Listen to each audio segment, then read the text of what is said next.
ছাগলী মাংস আছে ইয়াত আৰু এইখিনি পিঁয়াজ ৰেডি হৈ গ'ল কাটি। এইটো কি হয়? আদা নহৰু কুকাৰত বনাবা। কুকাৰত আৰু এইফালে দাদাই বনাব।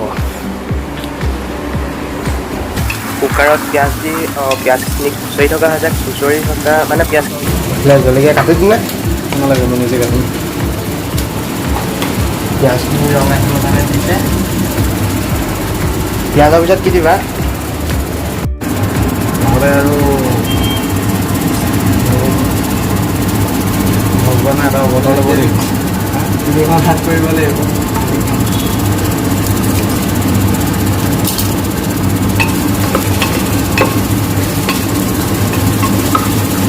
বিলাহী দি দিলে আদা নহৰু দি খুচৰি দিওঁ নে?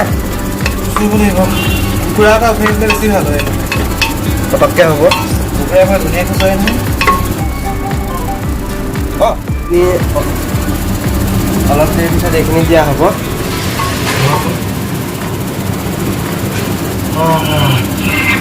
ভাত বনাই আছোঁ। কালাৰ আহি গ'ল। এতিয়া দিব মাংস, ছাগলী মাংস। ছাগলী মাংস দি দিয়া হ'ল। আৰু এইফালে ভিডিঅ' কলত কথা পাতি আছোঁ। কাজিন হয় ৰাহুল।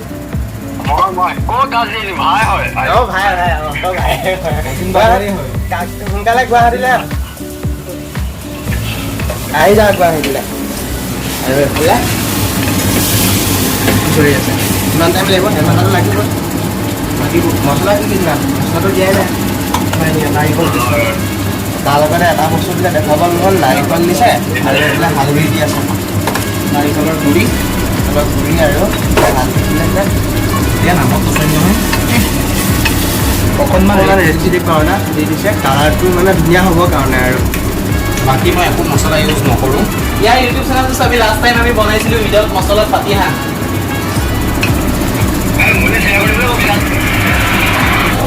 ছাবস্ক্ৰাইব কৰিলে নিজে শ্বেয়াৰ কৰি দিবি।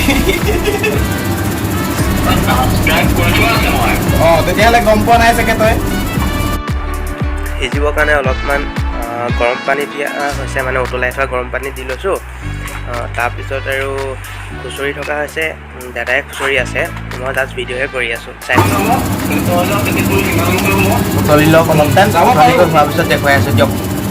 তাৰ মাজতে মই এইফালে কৰি আছোঁ। ধনিয়া মানে বাচি আছোঁ। এইখিনি ওলালে। আৰু এইটো কি হয় নামটো পাহৰি গৈছোঁ নহয়। মৰিচা পুৰৈ শাক। সেইটো হ'ব নহয়। পুৰৈ শাক এইটো মাছৰ লগত দি খাবলৈ ভাল হয়। আগতে যে গুটিটো যে হাতত গালত তেজ ওলাই আছে বুলি দেখুওৱা হয়। এইবিলাক কি গ'ল আলু দি বনাই। আৰু এইফালে কাহানি লগাই দিলে তুলি দিলে আলুখিনি দিয়া হ'ব।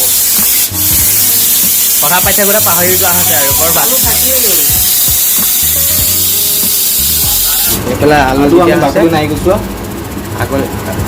বাকলি নগুচোৱা দি থোৱা আছে। ধুনীয়াকৈ ধোৱা হৈছে। ব্ৰাছ মাৰি থৈ আছে। এইটো আৰু লাহেকৈ 10টা বা 12টামান ধোৱা হ'ব। তাৰপিছত আৰু খুলিম আৰু আপোনালোকক দেখুৱাই আছোঁ দিয়ক। এইফালে কুকাৰ খুলি দিলে কেনেকুৱা হৈছে? অলপ টাইম লাগিব নহয়, পানীটো কমাব লাগিব। সেইকাৰণে মই কেৰাহীত দিম, কাৰণ মই ভাত বনামতো কুকাৰত। এতিয়া কেৰাহীত দিয়া হ'ব। কেৰাহীত দি দিওঁ। কেৰাহীত জ্বলিব দিয়া হ'ব। পানীটো শুকাব।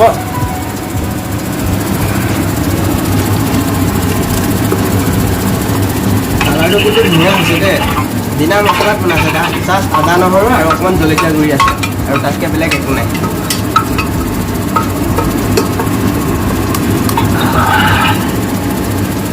কালাৰ চাব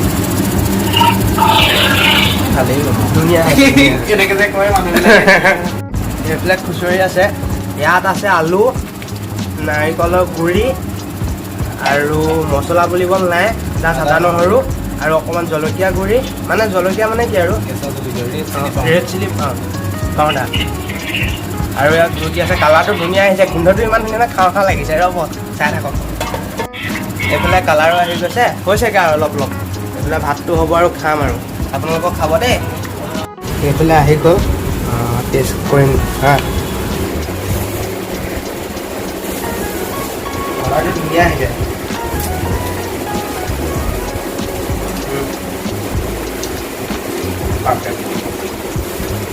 আপোনালোকক খাব আৰু দেই।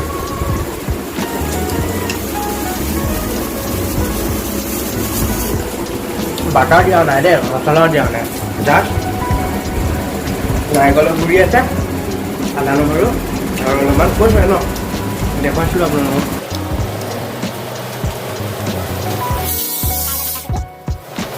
হৈ গ'ল ৰেডি মাংস আৰু ভাতটো বাঢ়িব লাগিব। আজৰি সময়ত দুয়োটাই লগ লাগি এনেকৈ বনাই কৰি খোৱা হয়।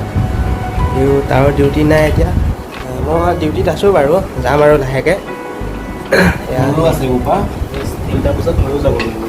খাওঁ মাংসটো ভাল হৈছে নিজে বনাইছোঁ। নাৰিকল দিয়া বুলি ইমান ধৰিব নোৱাৰোঁ। জানানে কি হ'ল, প্ৰথমতে মই অলিভ অইল দিলোঁ, তেল কমা দেখি আকৌ মিঠাতেলহে দিলোঁ। তাৰপিছত সেয়া হ'ল নাৰিকল দি দিলোঁ, ইফালে নাৰিকল তেল ওলাই গৈছিলে ন তাৰপৰা, 3টা তেল মিক্স হৈ থাকিলে। তেল মিক্স আছে, কিন্তু আপোনালোকে ক'ব বাটাৰ মছলা দি যে বনাই যায়, বাটাৰ মছলা মটনৰ নিচিনা হৈ যায়, কিন্তু বাটাৰো দিয়া নাই, মছলাও দিয়া নাই। এতিয়া আমি খাই লওঁ, আপোনালোকে চাই থাকক আৰু দেই, মানে মই কোৱা মানে আপোনালোকে ধৰি ল'ব দিয়ক। আৰু এফালে মই খাই গ'ল নহয়, চাই থাকক। মাংস কিন্তু বহুত চফ্ট হৈছে আৰু ন, ইমান টানো আৰু নহয়। বহুত টেষ্টি হৈছে আৰু ধুনীয়া লাগে সিজি খাই। আপোনালোকে এনেকৈ বনাই খাব।